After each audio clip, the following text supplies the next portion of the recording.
dia. Então, sou a Anne. Oi, Anne. Então, sou a Anne, eu sou desenvolvedora front-end. Eu sou bacharel em ciência e tecnologia, em computação aplicada. Eu trabalho com front-end desde 2019.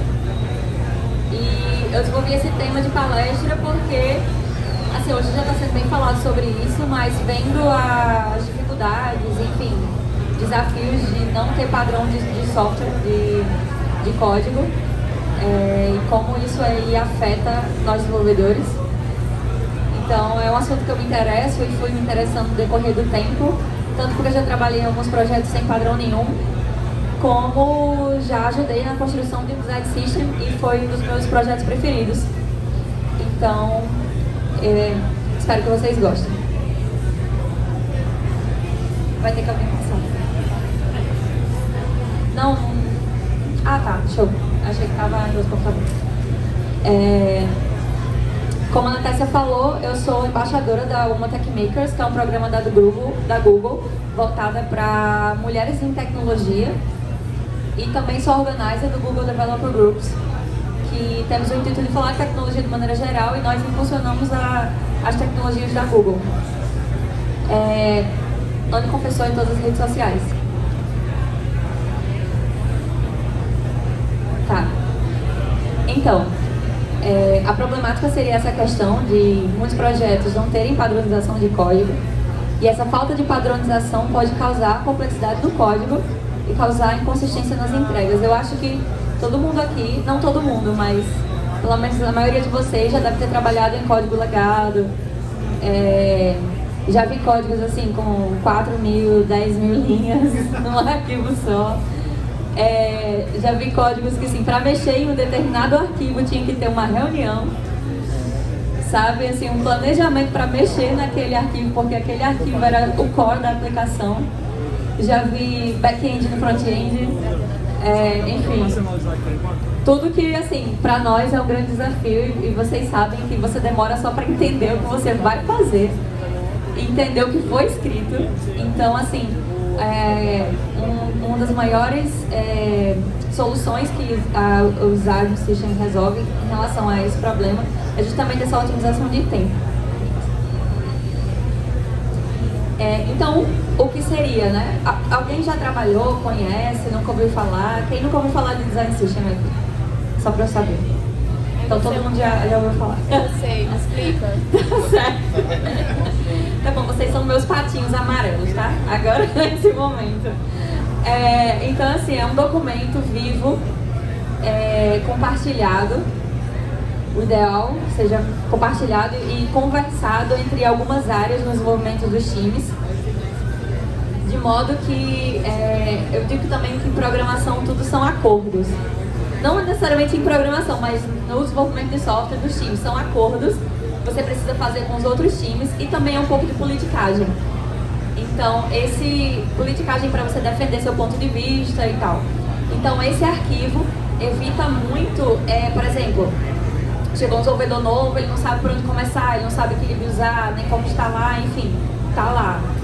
Não sabe como usar um componente, eu quero recriar a roda. Não precisa, a gente já tem pronto. Então você vai lá, muitas vezes você só importa lá o package e pronto, já usa o que os desenvolvedores... Pode voltar? Deixa eu só ver se... É isso mesmo, falei que tinha. Então, é muito interessante porque ele é diferente de apenas um style guide de um design, não design system, mas como ferramenta de design. Ele contém tanto itens básicos como cores, fontes, tipografia, componente grid, layout, flexbox, e como componentes complexos. Você vai importando, né, os componentes menores e vai fazendo os mais complexos. Então, assim, a gente tem os breakpoints fixos, a gente tem os tamanhos fixos, e eu não sei se vocês já trabalharam, quem é front-end aqui, quem já trabalhou com esse show.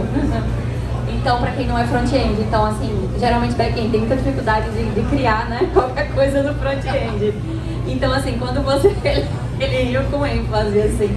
Então, quando você tem uma proposta de design system sólida, você como back-end, você pode conseguir uma pessoa iniciante, enfim, um júnior e tal, vai conseguir só importar aquilo ali e usar e dar uma olhadinha na documentação, porque como eu falei, é um contrato ali praticamente, entendeu? Entre os times de como aquela arquitetura de front-end, não arquitetura, mas aquela estrutura do design ali vai funcionar. Não, peraí. Quando eu passar, você vai pedir. Então, mas é isso mesmo, eu falei que daqui. Então, vamos mostrar. Só um instantinho.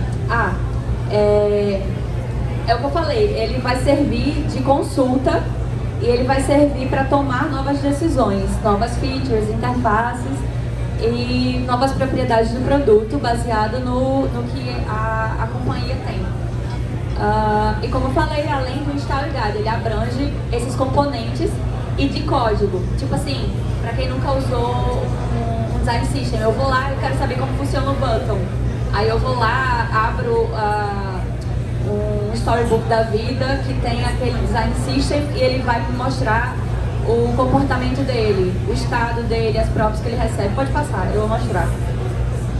Eu gosto muito de usar o exemplo da Olist. Eu não sei se vocês conhecem a Olist, mas é uma empresa tipo é o e-commerce, né? É um e-commerce. Então, assim, o deles é bem... Assim, eu nunca cheguei a trabalhar num design system dessa estrutura, mas eu acho incrível. Porque eles separam os tokens, o branding, essa parte, até parte de UX Writing. Então, pode passar. Opa, volta. Volta. Passa. Show. Pronto. Pode deixar. Então, assim, você tem a visão geral, é como você estudar uma livro, sabe? Literalmente, você vai lá abrir e tal. Então, você vai ter, como você pode ver, estrutura, quando usar, sobre o time, missão. E aí lá embaixo você vai ter como se fosse documentação, pode passar.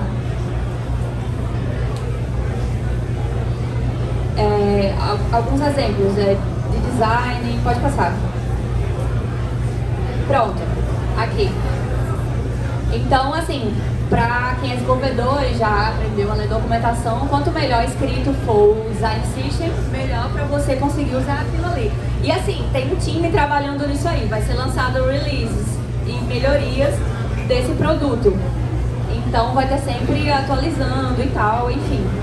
Então, por exemplo, aqui, ele já mostra os status aqui em React Native, se já está disponível, se vai ter, e até no Figma, inclusive. Então, ó, tem componentes simples, como componentes, até no Natepicker tem ali, nesse Daolist. Então, assim, facilita demais. Nossa, os grids e Flexbox, perfeito, assim, você constrói tudo. Pode passar, Jonathan. E também é muito interessante construir um design system, assim, opinião pessoal, por exemplo, é que você tem que entender regrinhas bem específicas. Tipo assim, é diferente quando você usa um Bootstrap da vida, quando você usa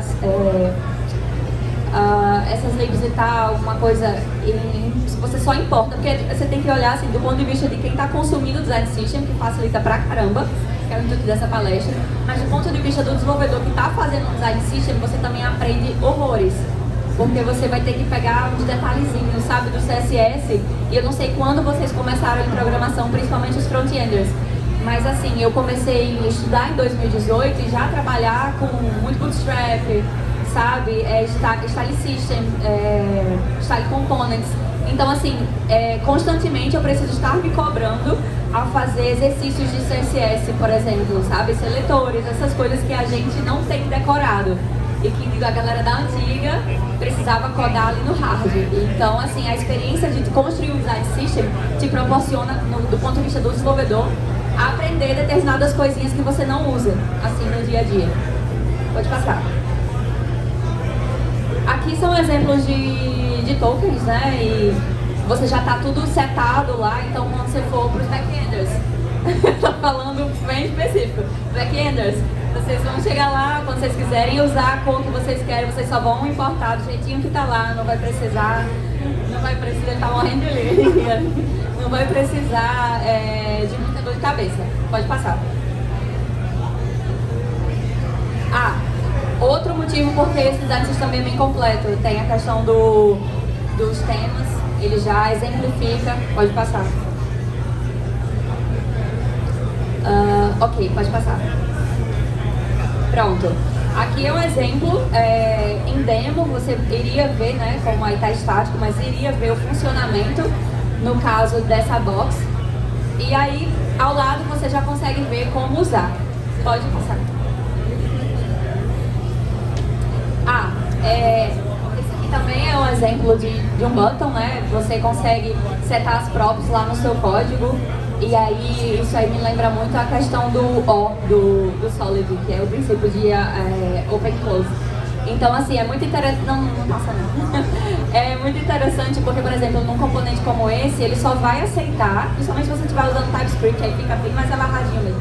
Ele só vai aceitar, tipo, no caso, você tem que ver o que é que ele aceita, mas eu não tirei muito do final, mas, tipo, texto, imagem. Não sei, eu já vi componente desse aceitando até animação aí dentro. Porque assim, tem algumas empresas que querem que você crie um carrossel dentro de um tobogã. Então, assim, esse é um trabalhão pro front-end. Mas enfim, esse é o bonitinho, o certinho, que é facinho de fazer. Então acaba que, tipo assim, pra você modificar um componente desse, ele já tá fechadinho. Você vai ter que criar um outro componente que herde ele. Então assim, fica muito mais fácil. Pode passar. Aqui é só mostrando a cor, no caso, seria outra propriedade dele. E aqui é o código. Pronto, o que eu falei. Ele aceita o tamanho, ele tem diferentes tipos de tamanho. Essa questão do icon e essa variação deve ser o texto. Pode passar.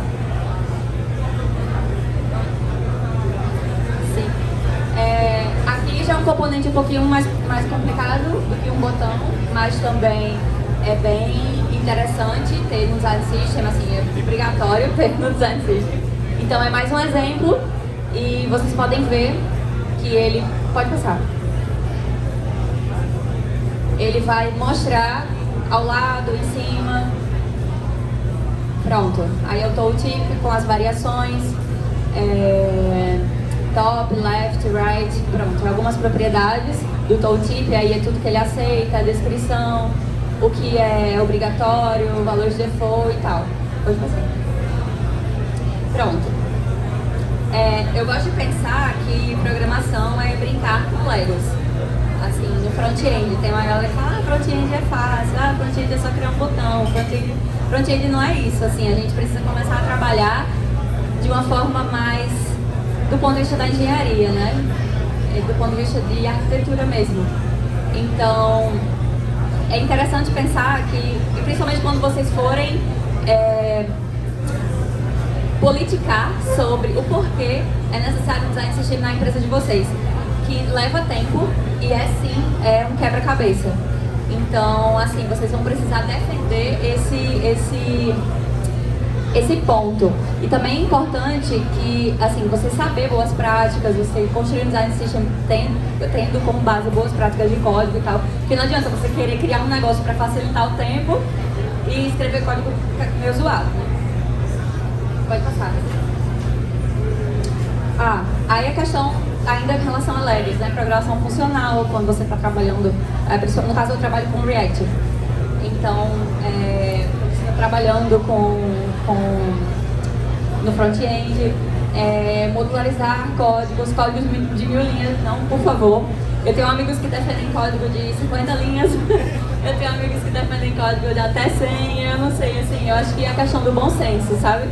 Não tem muito isso de ter essa quantidade e tal, mas assim, eu particularmente gosto de separar, eu não gosto de deixar, sei lá, tipos no mesmo arquivo que eu coloco o meu código lá. E tipo, CSS obviamente nunca vai ser no arquivo do TS. Essa questão da single responsibility, eu gosto também muito de pensar que o componente ele tem que ser burro, Então, se tiver alguma coisa que o componente tem que gerenciar, na verdade, eu acredito que ele não deve estar naquele nível, e sim, provavelmente no nível superior, ou num canto separado, uma faixa separada, talvez, dependendo do que você queira. A questão do Open Close, que eu já falei, é muito importante isso, tipo assim, quero mudar o componente tal, eu tenho que realmente mudar o componente tal, na verdade eu tenho que criar um outro componente para não mexer naquele. Então eles ficam fazendo, né, funções, rotinas únicas, funções, um objetivo único cada componente. Pode passar. Daí eu quero trazer, eu tenho quanto tempo, Johnny? São que horas? 11h57. Obrigada. Eu vou adiantar um pouquinho. Então aqui é só um exemplo do Clean Code, quem não leu, leia. Eu confesso que eu não li todo ainda, mas assim, fico pegando partes e coisas mais importantes. E ele diz que 80% do tempo programando é dando manutenção de código. Acho muito interessante, daqui a um ano você não vai lembrar o que significa a constante chamada H no seu código. Então, assim, nomeiem direitinho suas funções, suas variáveis. Eu não evitar comentários também, tem a questão do tipo, não é uma regra, tá? Mas eu ouvi já pessoas falando, se você precisa escrever um comentário na sua função, é porque a sua função não está escrita da maneira correta. Pode passar. É questionável, amigo. Aqui é só um exemplo de que você, ao invés de colocar constante H, você pode botar total hours. Pode passar. Pronto, pode passar. Encapsular, evitar if else, por exemplo. Essa questão do switch case também depende. Tem pessoas que gostam, pessoas que dizem que não é o melhores práticas, mas enfim, pode passar. Aqui, por exemplo, você usou um find. Você poderia, sei lá, criar um objeto totalmente diferente, mas você usou um find. Então você está usando as funções do JavaScript já para otimizar o seu tempo. Pode passar. Isso é a questão do que eu falei, né? Você tem funções responsáveis por fazer uma única coisa, que às vezes você coloca, sei lá, um login com um sign-up, um logout, um sign-in, um sign-out na mesma função. Aí você bota um loading, você bota um monte de coisa junto na mesma função. Então, por que não se quebrar em várias? Então, a questão do componente burro, você tem que deixar isso o mais simples possível. Pode passar. Pronto, aqui eu tô só mudando um true e um false. Então, tipo assim, você tá repetindo o código. Não tem necessidade dessa situação. Pode passar. Volta. Volta. Pronto, aí é próximo. Isso. Você pode deixar apenas em um canto só. Isso aqui é a simplificação do outro slide. Pode passar. Não, você tá... Pronto, volta. Aí, pronto. A questão do que eu falei de... Aí, ó, você precisou de 3 comentários dentro de uma função para fazer 3 coisas diferentes. Pode passar. Então, por que não fazer 3 funções diferentes? No caso, 4 aí. 4 funções diferentes. Então, por que danado eu estou falando tudo isso? Que é justamente para voltar no que eu falei no começo. A ideia do Design System é justamente os componentes serem reutilizáveis, essa questão da herança para criar novos componentes, de você usar com facilidade, serem padronizados para determinado produto, porque as empresas constroem seus Design Systems, obviamente, pensando nas suas necessidades, no seu brand, no seu ID, na sua identidade visual. Então, assim, ele unifica os times, ele unifica os times, aumenta a comunicação entre eles, no caso, né? Diminui a dificuldade de comunicação e escala com muito mais facilidade e em menos tempo. Então, assim, o que você faria em meses, você pode fazer em muito menos. E claro, vai demorar tempo sim para construir um design system. Eu apoio também, já defendi isso na minha empresa. Por exemplo, date picker, essas coisas, componentes mais difíceis, usar o pronto mesmo, assim, claro, adaptado. Então, Design System, essa frase é de Nathan Curtis. Design System is a project, it's a product serving products. Então, é um produto que serve outros produtos. É um projeto que serve outros produtos dentro da própria empresa. Aqui são apenas exemplos do que eu mais uso no dia a dia, acredito que os front-enders também. Styled Components, que é CSS em JS, então fica muito facinho de usar. Styled System eu uso para os breakpoints todos, assim, eu já instalo e uso os padrões dele. No caso, documentação, exemplo, Storybook, aí tá, eu errei a frase. O exemplo de documentação seria Storybook. E exemplos de Design System para vocês darem uma olhadinha é o da Olist, para vocês se inspirarem, e o da Blip Design System. Pode passar. Aí a última, não, tá, isso mesmo. O último adendo que é discutível e eu aprendi isso ontem, mas eu quero compartilhar com vocês, é que no livro chamado Atomic Design, o autor defende um Design System global, e aí fica o questionamento para vocês pesquisarem, para vocês verem se vocês concordam, algo que as empresas usem e seja unificado. Então, é isso, muito obrigada, espero que tenha dado um insight sobre o Design System para vocês e curiosidade para aprender mais sobre, para quem já tinha ouvido falar. É isso, sem dúvidas.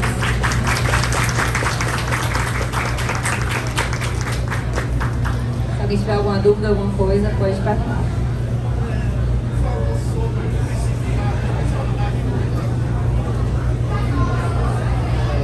Bom dia.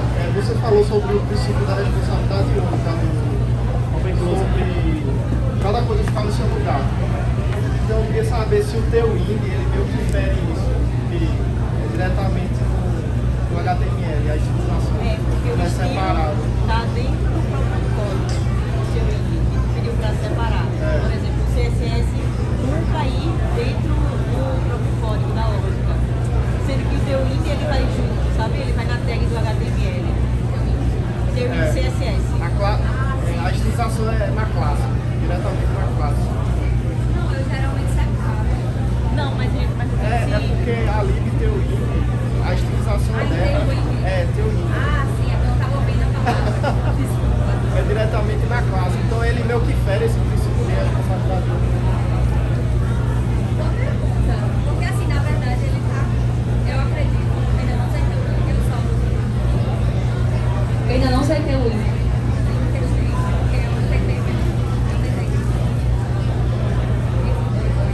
Eu tentei ver algumas coisas da Wiki e não gostei muito, justamente por já estar acostumada com os detalhes de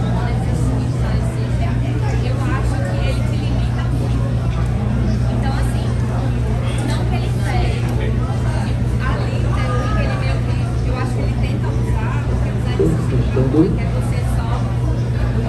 que é você só escrever teu HTML e ali naquelas classes você ir modificando o teu arquivo. Não é que ele fere essa questão do open close, eu acho que não tem muito a ver, então eu não entendi direito. Porque quando você está criando, você separa os componentes mesmo. Então assim, você vai criar, no caso do React, você vai criar lá no teu componente TS, sei lá, o button, exemplo do button. Vou criar um button lá, .ts, aí eu vou fazer minha função, importar e exportar, certo? Em outro arquivo, eu vou escrever o CSS dele. Quando eu for usar aquele button, eu vou usar as variações dele.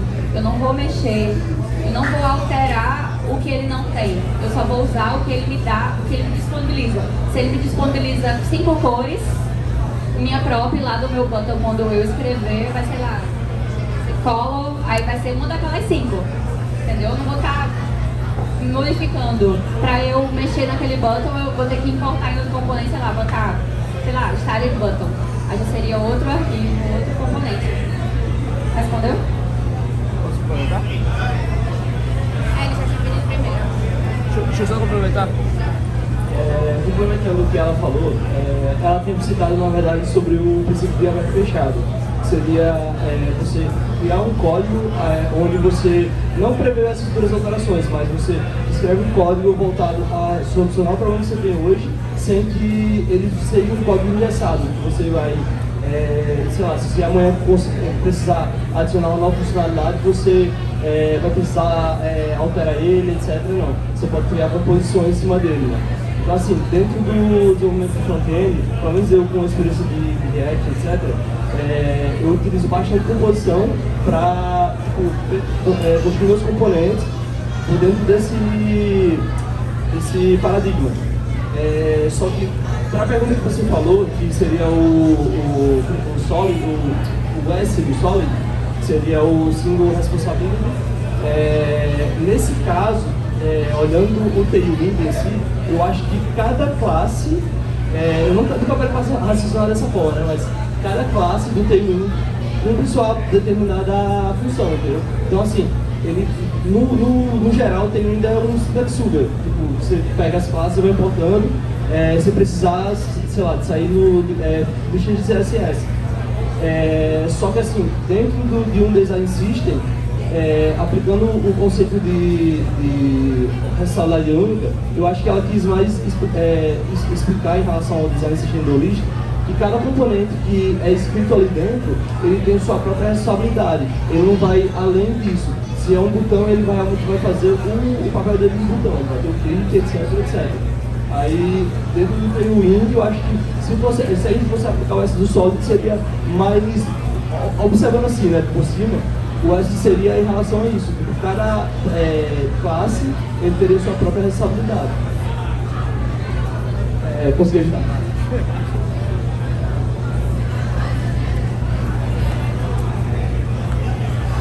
O que eu ia comentar também é que uma grande diferença de Design System, né, para uma biblioteca moderna como o Tailwind é o conceito. Né?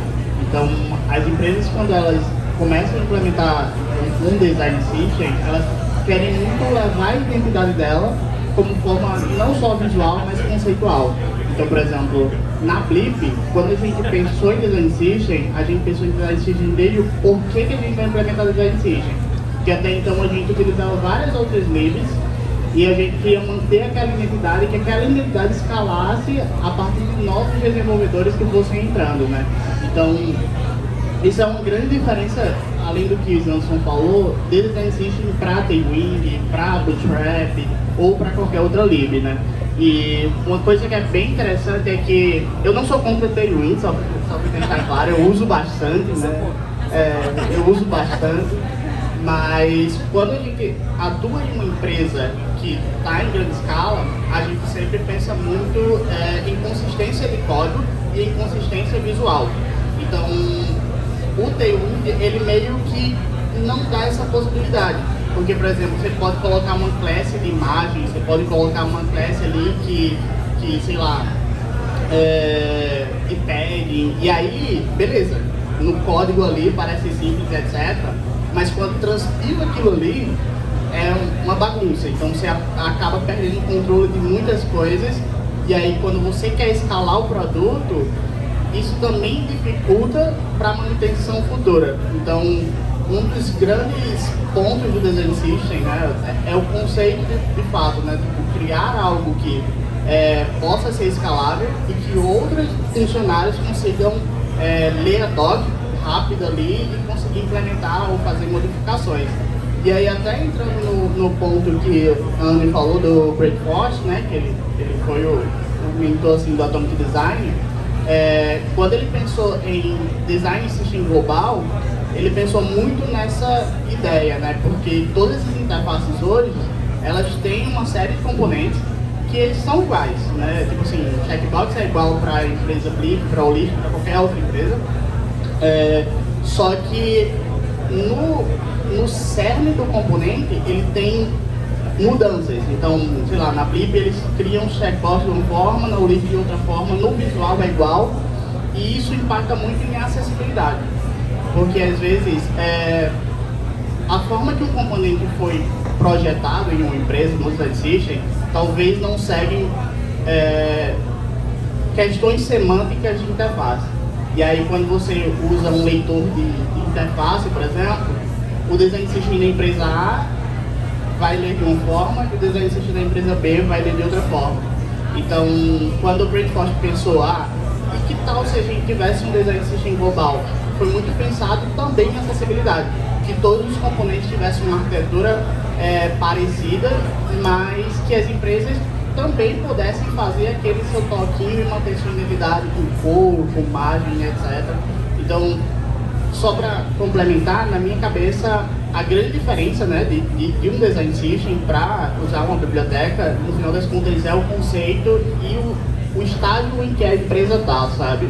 Eu não acho que, sei lá, uma empresa pequena ali, com 10 funcionários, deveria alocar 2 funcionários para manter um design system. Eu acho que vira uma coisa muito burocrática, sabe?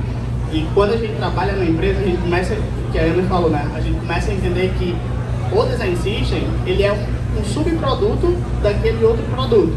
Então, é algo muito caro para muitas empresas, sabe? Então, acho que é isso. Não sei se eu consegui responder assim, mas...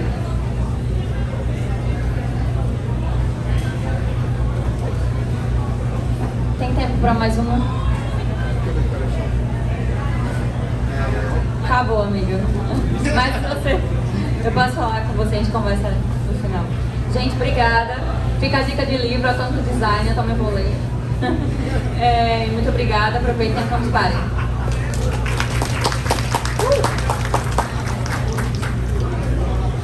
Oi, pessoal. O que é que você queria falar? Muito obrigada, Anne. A próxima palestra... peraí.